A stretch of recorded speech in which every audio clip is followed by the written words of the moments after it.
Good morning, everyone. Welcome to Unity of Citrus County, the Sunshine State. Where is the sun? We need that George Harrison song, Here Comes the Sun. Anyway, welcome, everybody. Some new faces I see as well, and Michael wants to come up and sing a song, I think. I think that's why he's coming up. He's from England. He probably knows all the Beatles songs.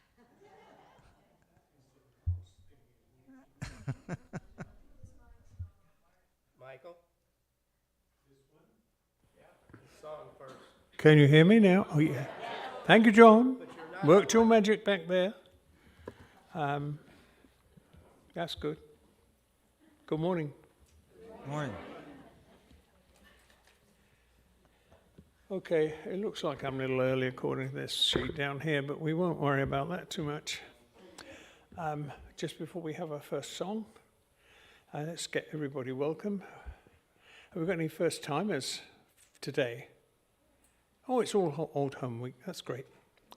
Now, have we got anybody viewing out there in the big wide world?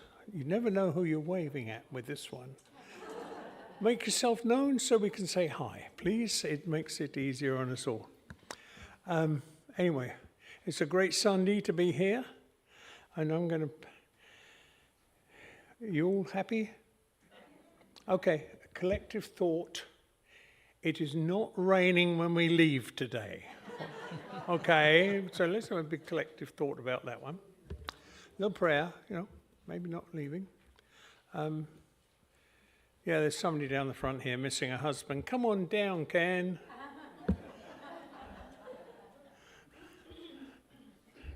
That's all right. We reunited you, Brenda. That's what we're all about, Anyway, enough guff from me. I'll be back in a minute. Thank you, Eric. Okay. Song one. Song one. Song number one in your songbooks. Anyway, please join me in singing Surely the Presence, and from an old Leslie Nielsen movie, Don't Call Me Shirley.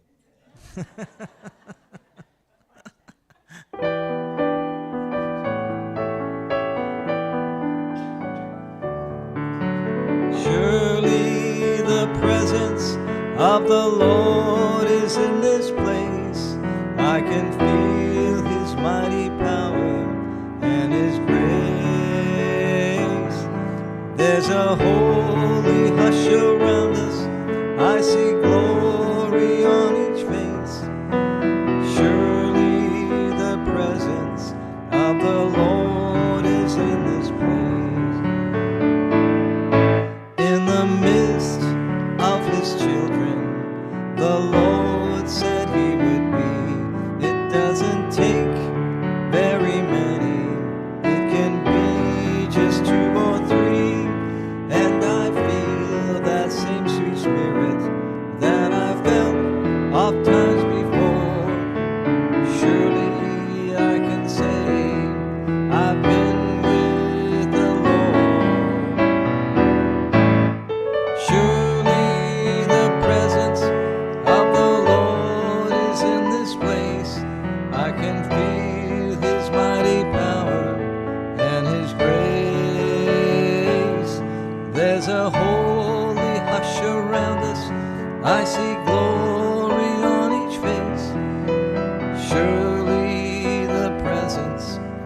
the Lord is in this place.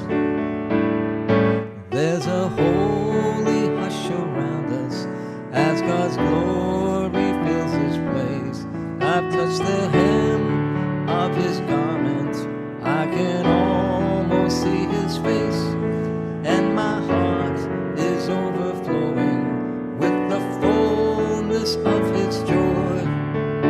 I know without a doubt that I've been with the Lord. Surely the presence of the Lord is in this place. I can feel his mighty power and his grace. There's a holy hush around us, I see glory on each face. Surely the presence of the Lord is in this place.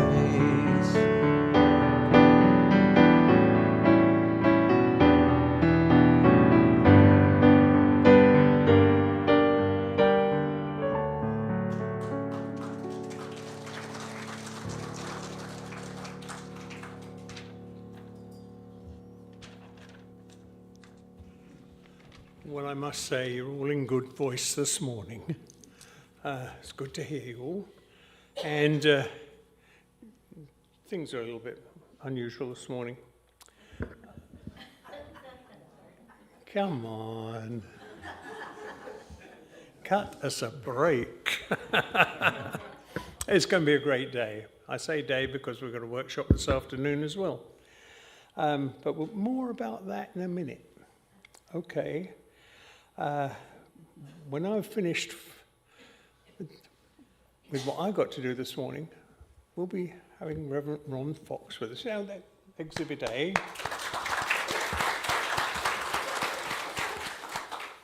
Now,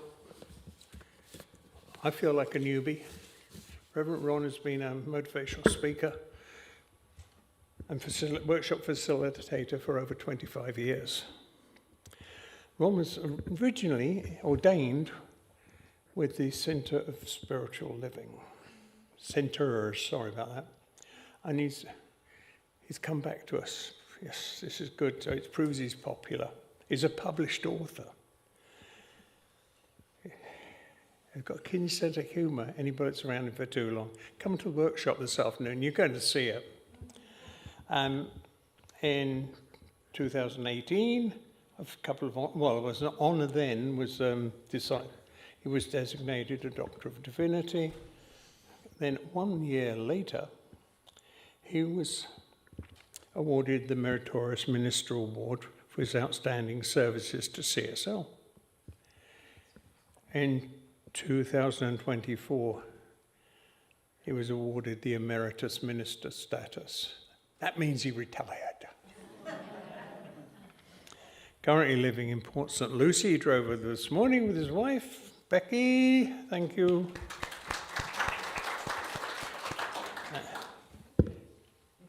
And I know that she's pretty good with graphics. We had some.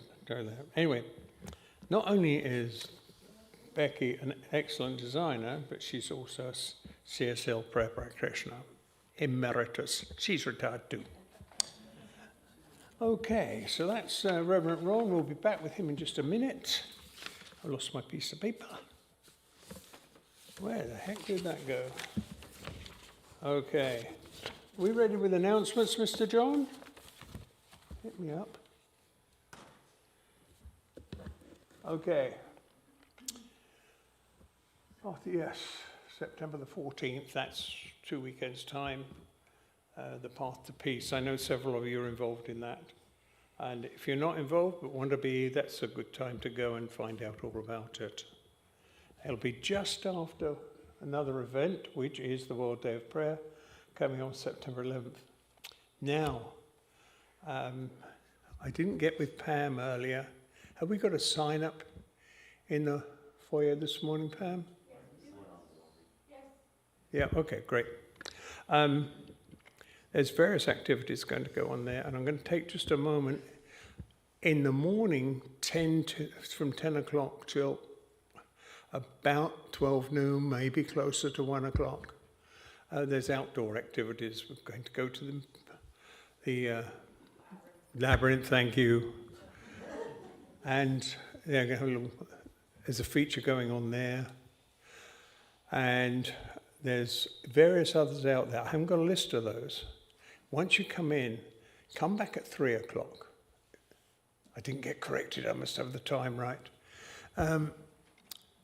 3 o'clock, we're going to have a prayer, get out of my way, a prayer service. And that lasts somewhere around about the 45 minutes to an hour. And after that, we're going to have a light lunch, slightly early dinner, whatever. And then following the meal, we're going to have a discussion. And then we'll have a panel to answer some questions. So that's all in the future. But, and the big but is, there's only 30 seats available for that section. Please sign up today in the lobby. If we get a bigger sign up, then we'll have to adjust the size a little bit. But at the moment, it's planned for 30. Sign up today, and we'll get it done for you. I do hope everybody participates in that. To have a problem with catering is a good problem to have. Okay, next one, John. Thank you. Stuff the bus. This one, we're still stuffing the bus because we have a line of connection to teachers in school. And I'm not sure who's handling that, but anyway, it goes directly to the teachers. Teachers let us know what they want, and then we do our best to fulfill. I'm aware of nothing at this time, but that's the way that one works. The history book. Excuse me. On sale, flash sale apparently. Price is $20. It was more than that when I bought mine. Okay, next. Boo. Now this one. This is one chance to hear Grey Denim Group. Their program for that afternoon is very, very varied. You know Tom Gray, he plays here. And he's teaming up with Barry Denham on this one, but it's only one afternoon, a matinee performance. Buy your tickets. Go to the Valerie box office and say buy ticket.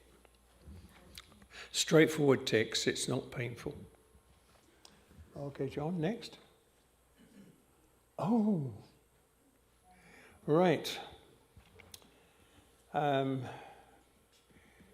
you give me the affirmation of oneness, please, John?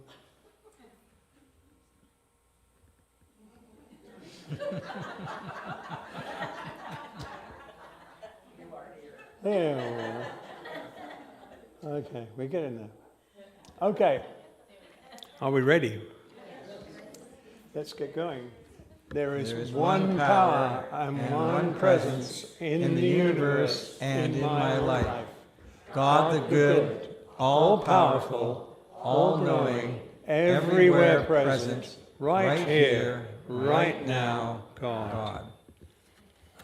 Okay, our mission statement, please, John. She'll be there. Thank you. A loving, accepting, spiritual community, transforming lives through prayer, education, fellowship, and sacred service. Okay. No, we're not going there, John. Right now, I'd like to remember the introduction I gave you for Reverend Dr. Ron Fox. He's going to give us the opening prayer. Thank you. Oh, you're welcome.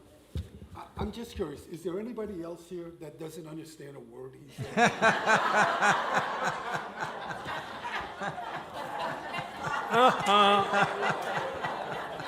It started. I understand him on the phone, but here...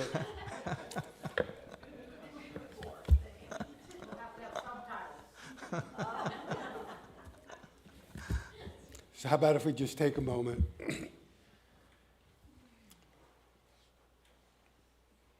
And I just give thanks for all of us having the opportunity to be here this morning, to come here, to be with our fellows, to be here, take another step along our divine journey. And I know that whatever happens this morning at this service is already a divine idea in the mind of God. And I bless each one of us for being here. I bless people everywhere at every church and mosque and temple, and whether they're in nature, wherever they are, because I know that each one of us is God's children. I just give thanks for that. I bless it all, and I let it be. And so it is. So now we're going to do our meditation. No?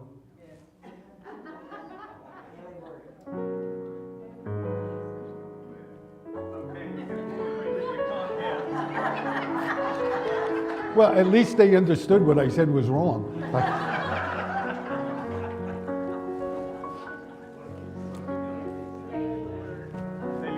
Soon be through that. Don't take my daily work. No, this is mine.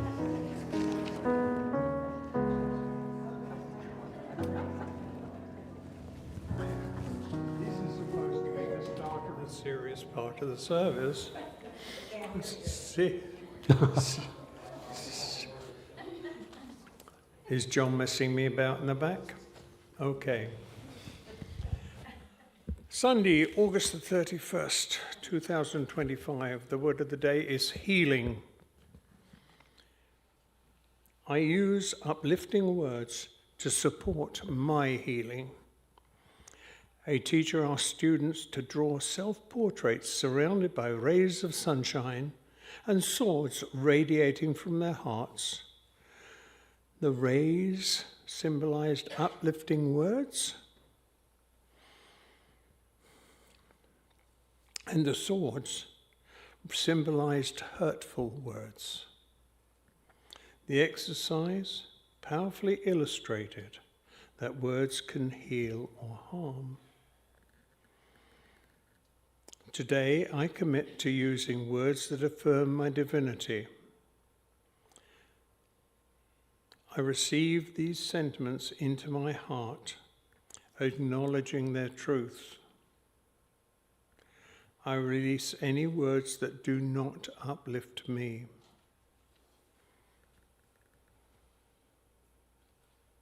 I heal myself by using words of kindness and encouragement. I will also be mindful of the way I speak to others, choosing words that soothe, strengthen, and affirm. I honor the light within everyone and help create a healthy, compassionate world. Today's Bible verse comes from Proverbs chapter 4, verses 20 through 22. My child, be attentive to my words.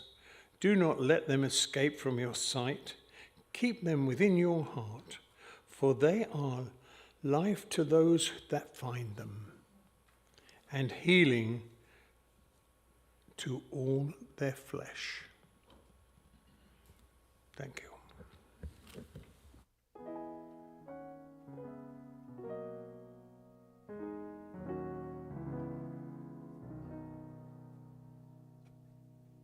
Let's take a moment to go inward. If you're comfortable, close your eyes. Allow your breath to slow.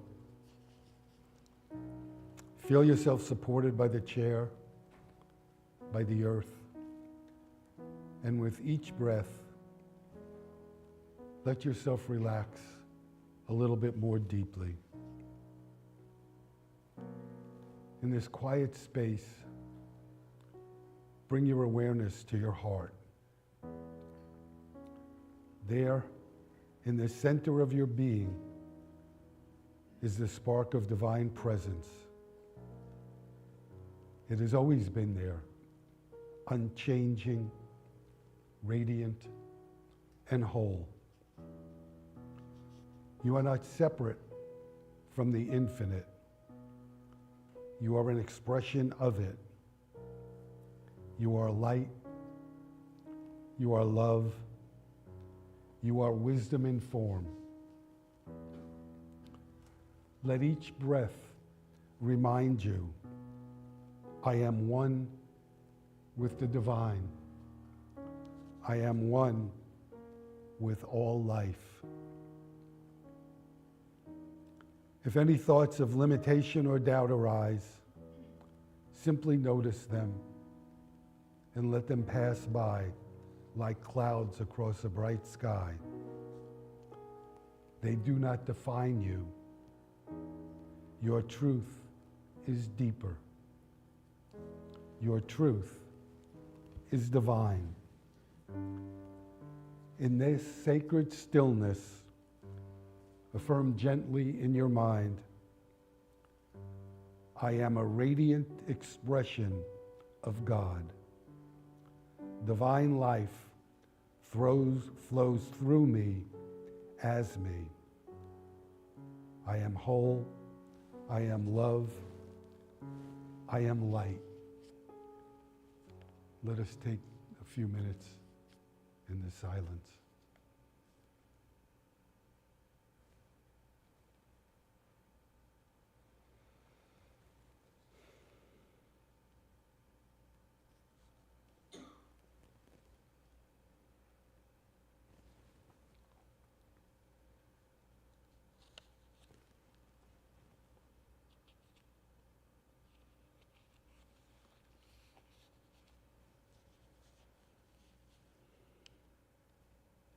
And now, take one more deep, full breath. Feel gratitude for this truth. And when you're ready, slowly bring your awareness back to the room.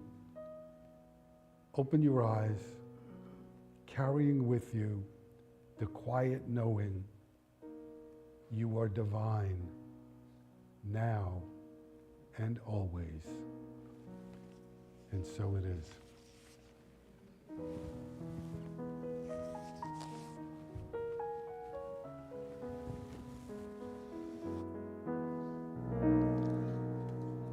Please join me in singing the Lord's Prayer. Our Father, who art in heaven, hallowed be thy name. Thy kingdom come, thy will be done on earth as it is in heaven. Give us this day our daily bread, and forgive us our debts as we forgive our debtors. And lead us not in temptation, but deliver us from error. For thine is the kingdom, and the power, and the glory forever.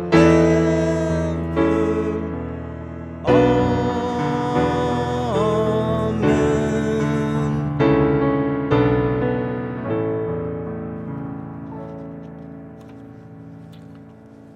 So just while I'm just getting my notes in order here, I saw something on Facebook this week about somebody who was going to see a counselor for months. And the counselor said after a few months, I have an exercise I want you to do. I want you to write a letter to everybody in your life that hurt you, and then I want you to throw them in a fire. And the fellow said, I understand what you mean, but tell me, what do you want me to do with the letters?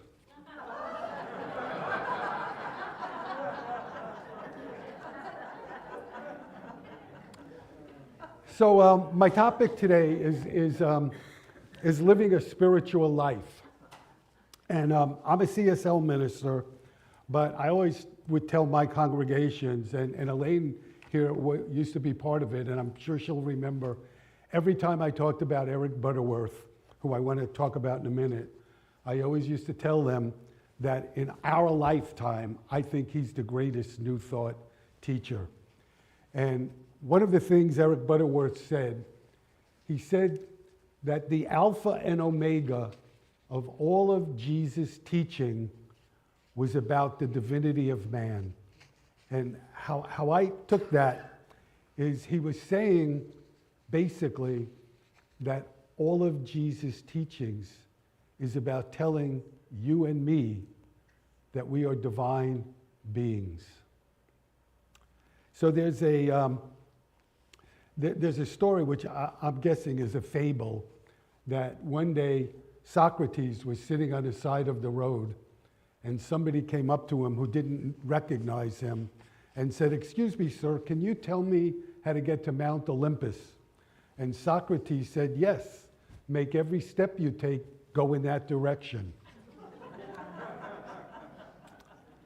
The way for you and me to achieve our Mount Olympus is to make a permanent change in our consciousness. And I think, our Mount Olympus would be reaching the highest heights we can reach. And the idea is to work on ourselves so we reach the highest or deepest consciousness that we can. And I want to give you a quote from Eric Butterworth. He said, "Our humanity is but the degree to which we have given expression to our divinity. We are human in expression, but divine in creation and limitless in potentiality." I want to read that last part again. We are human in expression, but divine in creation and limitless in potentiality. And I think what he was saying again is because we are divine in our nature, that we can be whatever we dream, whatever we want to be. And Ernest Holmes, who founded the Centers for Spiritual Living, said something really similar. And what he said, if you have a dream, if you have an urge to do something, to be something in life, that God put that there.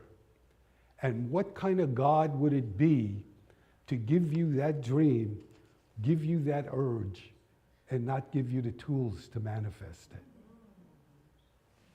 So I want to tell you a story, and I like this story because the first time I ever read it, I actually could visualize it, and I hope maybe you will be able to too. It's Barbara DeAngelis tells the story of being on an airplane one day and seeing the fellow in front of her who I guess also had a window seat. He had the shade pulled all the way down and to about 4 inches. He left about 4 inches at the bottom, okay? So when he wanted to look out the window, this is how he had to do it, okay? In a really uncomfortable way. And she looked at him and she thought to herself, well, he probably is just doing that for a little bit. But it wasn't so. And she said, in fact, that the flight attendant went up to him and said, "Sir, would you like to raise the shade?" And he said, "Oh, no, I'm fine." And he spent the flight like this. And it intrigued her because it made her feel uncomfortable watching him contort himself to look out the window. And she said she started to think, why am I so fascinated by somebody else looking out the window like that? And then she said it came to her. And what came to her was, so many of us live our life like that. We live our life when we lower the shade of our perception. We look at life through a small sliver of our consciousness, and then we wonder, why do I feel lost? Why do I feel confused? we forget we could pull up the shade anytime we make the decision to do it. Instead, some of us condemn ourselves to being hunched over and uncomfortable in how we live, how we do relationships, and pretty much how we do everything. So one of the things as a minister in New Thought that I really always enjoy is when we look and see not only that we agree, you know, CSL and unity and divine science, but that lots of other people with lots of other beliefs kind of agree with us. So I want to take a couple of minutes and just give you some ideas of a couple of people from Eastern philosophies and what they think. So one of them that I want to talk about, I can never remember his name because it's really long, but he was the former head of the Western Sufis. And he said, a lot of people think that life is our prison, that the world is our prison. And he said, it's not the world that's our prison, it's our way of thinking. Sound familiar? Our way of thinking is what our prison is. And he said, you know, the dramas of life, like earning a living, illness, relationships, he said, they don't make it difficult to gain illumination. In fact, they're the path to elimination. They aren't roadblocks, and he called them, they're creative catalysts for spiritual evolution. I really love that. Yeah. Creative catalysts for spiritual evolution. And he said the test of illumination, the test of enlightenment is how we handle our problems every day. So I think probably all of us here have heard of the Beatles. Right? Anybody not heard of the Beatles?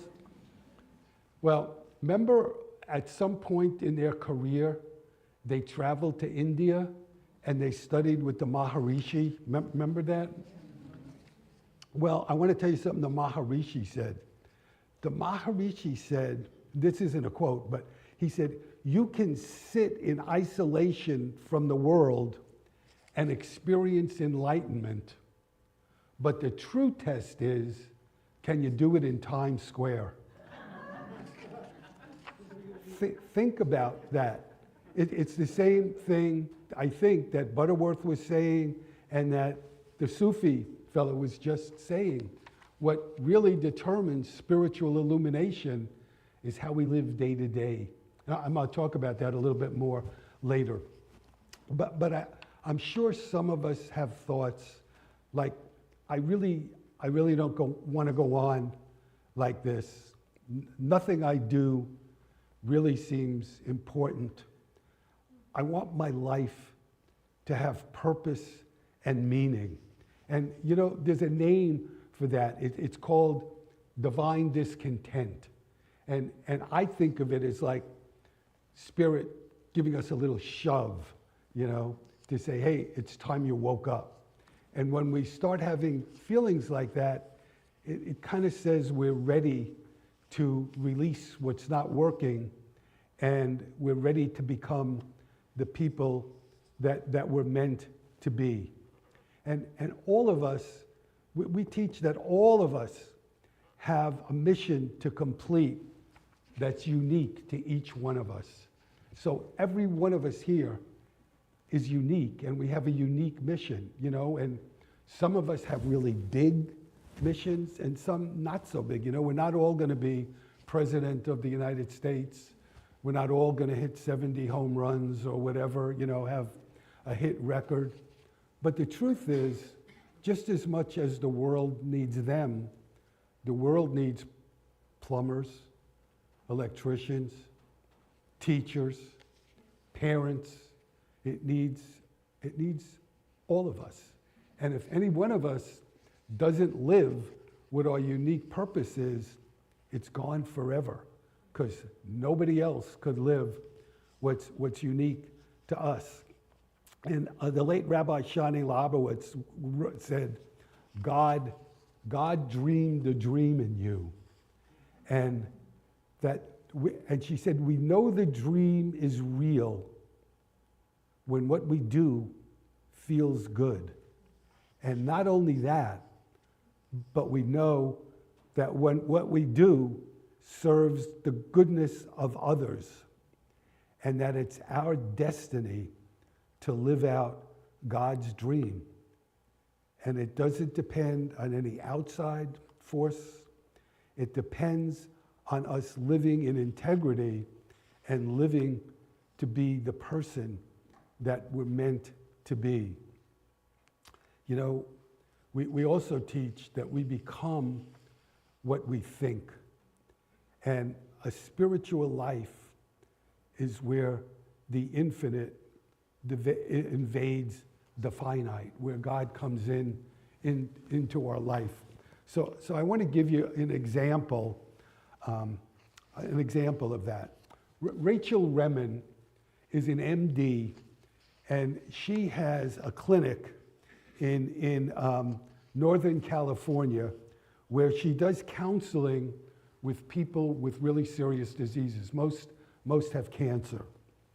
And one day, a student in psychiatry, a resident in psychiatry, came to Rachel and he asked if he could sit in on one of her sessions. And she said yes. And this is the session that he sat in on. She was counseling two people. One of them was a former gang member who was all tatted up, a young guy, all tatted up, and he had lived his life in a very tough way as a gangster. The other person was his 19-year-old girlfriend who was dying. She had very little time left. And the session consisted of him telling Rachel how much he loved this young woman, how this young woman had changed his life, how she had brought out in him things he didn't know were in there, like love and kindness and compassion. And at some point, Rachel looked beyond the two of them to the young person studying psychiatry, and he had put down his pad and pen, and tears were flowing down his face. After they left, Rachel went up to him and she said, "So tell me, did you learn anything today?" And he said, "Yeah, I did." And she said, "Tell me what you learned." And he said, "I learned we're all more than we seem. We're all more than we seem." You know, God shows up in each of us in different ways. A minister that was mentored to Becky and I, she made her transition in June, and we couldn't get to her memorial service, but somebody sent us an audio of it. And one of the stories somebody told about her, they said, you know, when somebody would come to church and really be a pain in the rear end to Reverend Margie, or somebody would come in and they'd have hair 12 different colors, Margie would turn to one of her friends and say, "Well, look how God showed up today."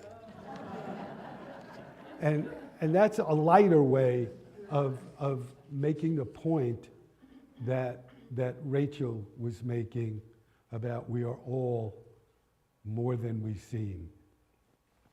I know Elaine is going to recognize this. Michael Singer wrote a book entitled The Untethered Soul.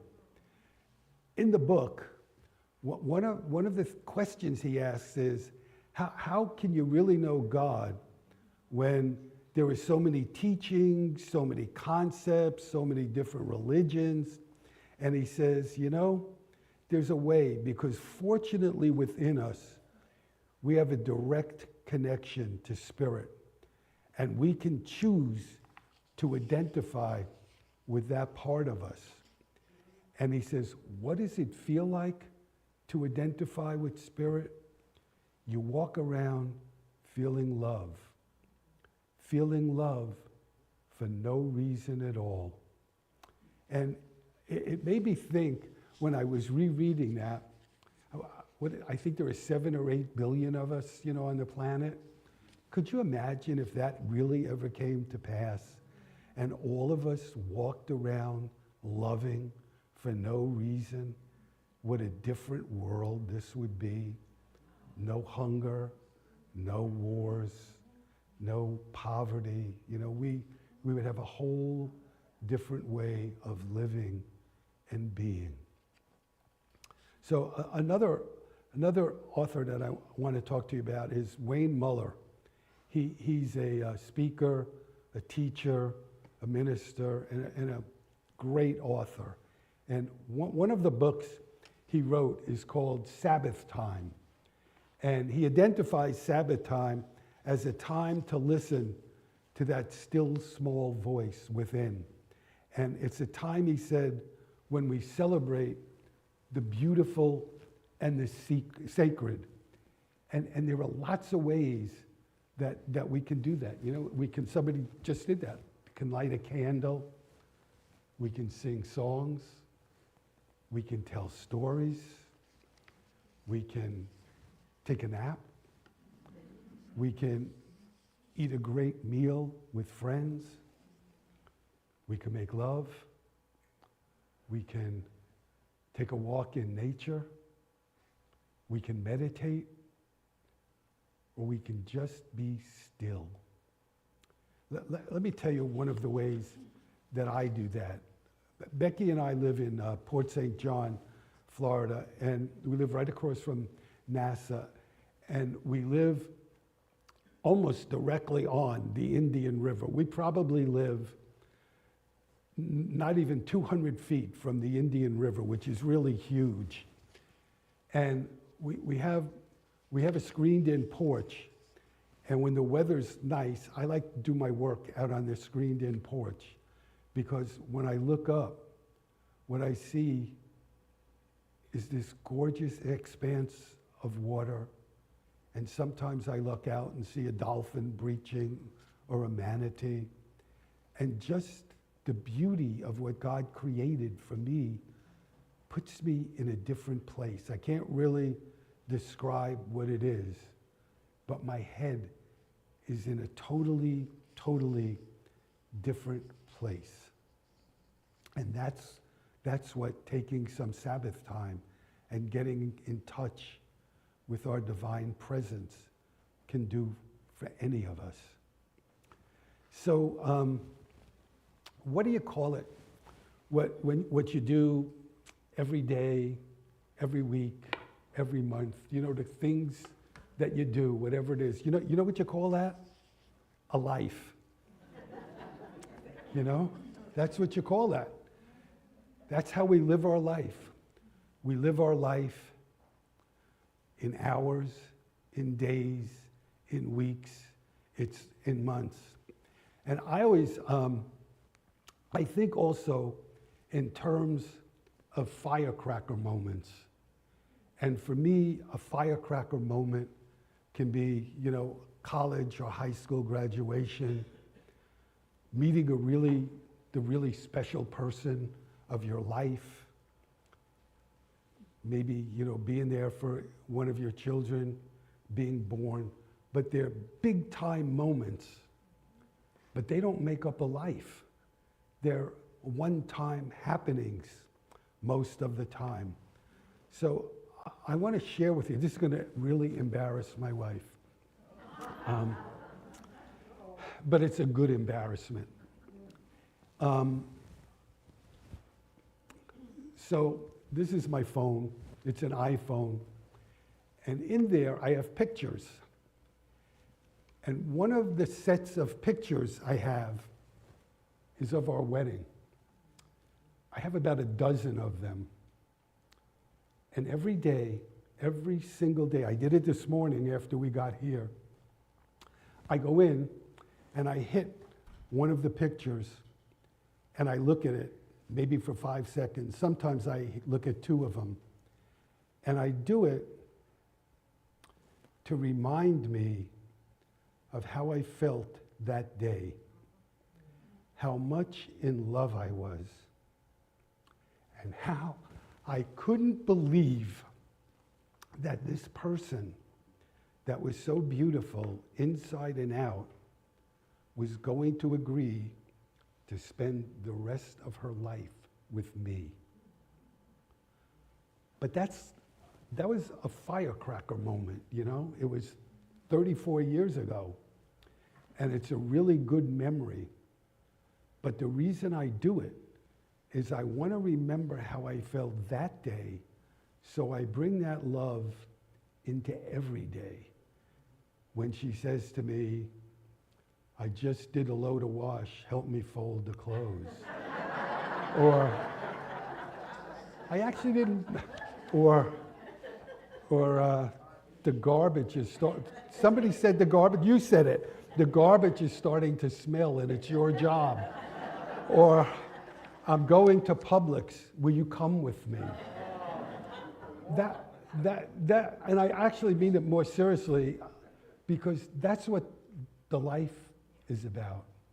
It's not about that moment 34 years ago, because that's long gone. But it's about, and that's what the Maharishi was talking about, and that's what the Sufi was talking about. Our spiritual life depends on what we do every single day. And I didn't tell you that story to say what a hero I am. I did it to really show you anybody can do it. We can reach out in love. Doesn't have to be to a spouse. It could be a child. It could be a neighbor. It could be the clerk at Publix. It could be anybody. But the idea is to reach out in a kind and loving and caring way and let everybody experience not only the divinity in you, but when we do that, they experience the divinity in themselves. So I want to close with a fable. And it's a fable about a lady named Mira. And Mira lived in a village a long time ago. It's a small village, and it was surrounded by mountains and pine trees. And she was known as being a very kind and loving person. And like a lot of us, as a child, she had been told that God was in the sky, was in the temple or the church, was in the words of really learned people. And so she searched. She read, she prayed, she hoped, but she always felt something was missing. There was a sense of separation. And one day, somebody very close to her that she loved a great deal died. And so she went out into the forest and she sat down by a tree and she sobbed. And then she called out to God and she said, "Where are you? Why can't I find you? Why don't you come in to my life?" And then she just got still. And after a while, she felt something, not outside her, but within, a kind of like quiet warmth in her chest, a flame that it didn't need any words. It was like a presence, a peaceful feeling. It was God, not above her, not beyond her, but as her. And when she went back, people noticed, as good as she was before, she was changed. She was even more loving and more compassionate. And when people asked her, "What's different?" she said, well, I just sit by the fire within me and it never goes out.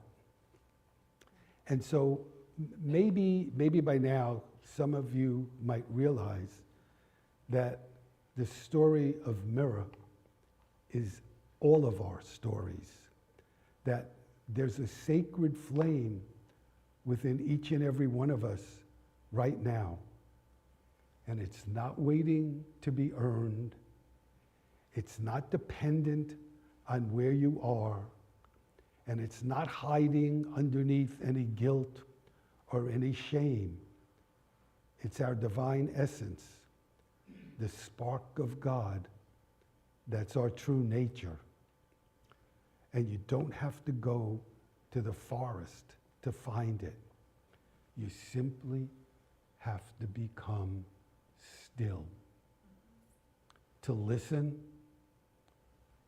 to trust that the presence of God is not something we visit. It's something that we are. So I invite you today and every day to sit by that inner fire, to breathe with it, to walk with it, to live from it. Because that flame within you is the light of the world, and it never goes out. God bless you. Thank you, folks.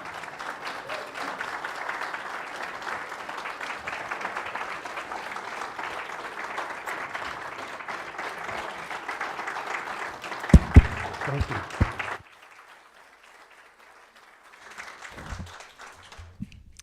Wasn't he great? Reverend Ron was here around 6 months ago, and he was great then. And I told him, I said, I hope you come back soon. 6 months is way too long. So hopefully you come back sooner than that. That would be amazing. And I say this with all respect. I'm trying to remember when I'm looking at you who you look like. And two things came to mind. I remember, now you won't recognize what I'm going to say. First, Mike Love from the Beach Boys, back in the 60s compared to now. That's Mike Love right now. Take a picture of a current Mike Love. There's Mike Love right there. And or you could be Moses too. Just give him a staff and he could play Moses in the play. Anyway. Take Mike Love. Okay. Round, round, get around, I get around. Okay, anyway, please join me in our next tune. Is called Weave, and beautiful song.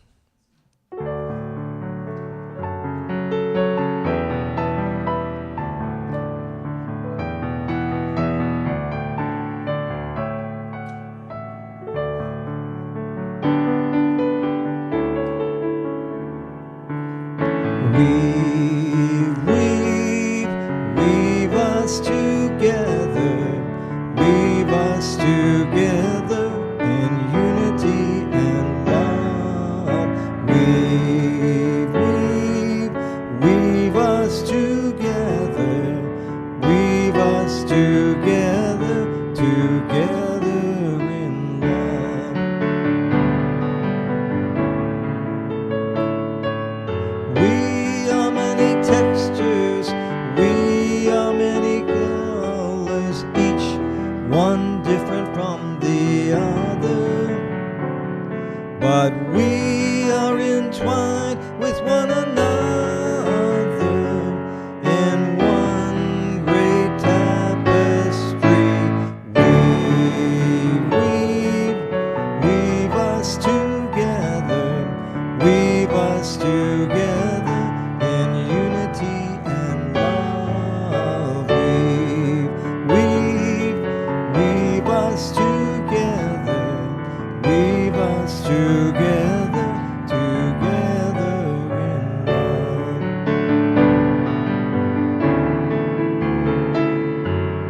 We are many instruments, play in our own melodies, each one tuning to a different key. But we are all playing in harmony, in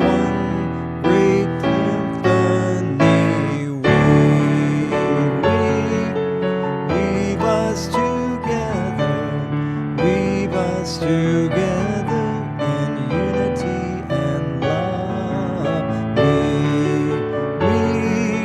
Weave us together, weave us together, together in love. A moment ago, still we did not know our unity, only diversity. Now the Christ in me greets the Christ in thee, in one great family.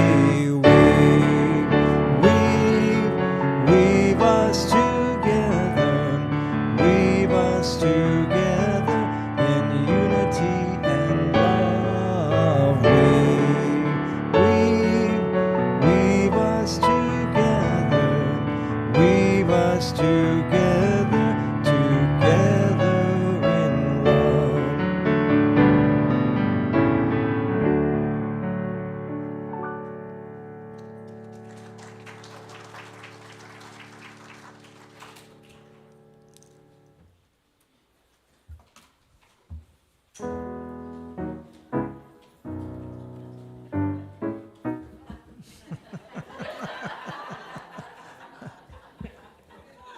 Makes you wonder what's coming next. Okay.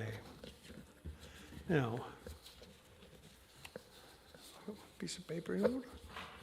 What, two of those? I need one. That's better. Oh, look, they're opening the doors so we can get out. Let's get on with it. Okay, this is a time in our service when we come together and share our blessings by way of tithing to our church. So if you gather your blessing up, please, hold it to your heart. If you pay by check or something like that, that's remote. Just hold your hand on your heart as we say, Divine love through me blesses and multiplies all that I have, all that I give, and all that I receive. I send forth this gift with my blessings and my love. And so it is. Those blessings are going to circulate. And we give thanks for those blessings. Thank you for your tithes and offerings given today and every day.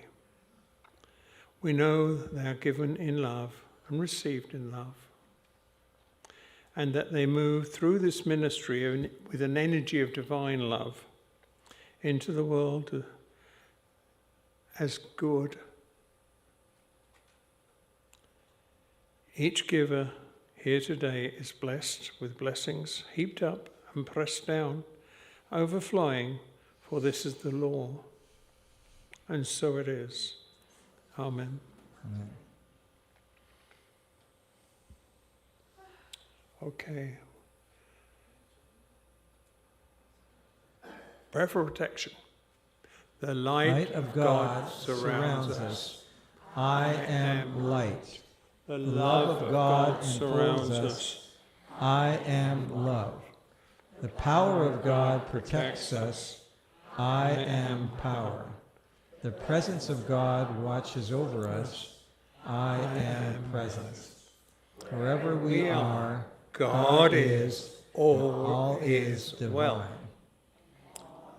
divine. Okay, do we have any children today while they're sorting that out? I would like to say thank you, Reverend Ron. That was a great message. I know you all appreciate it. It's not often we see a standing ovation from a guest minister. It's good work. Thank you. Okay, if we've got no kids, well, I tell you what, we'll bless the children anyway, in absentia. We love you, we bless you, we behold the Christ in you, and we see you doing great things. Okay, Oh, here so we go. now it's the peace song. See you in the Gratitude Cafe.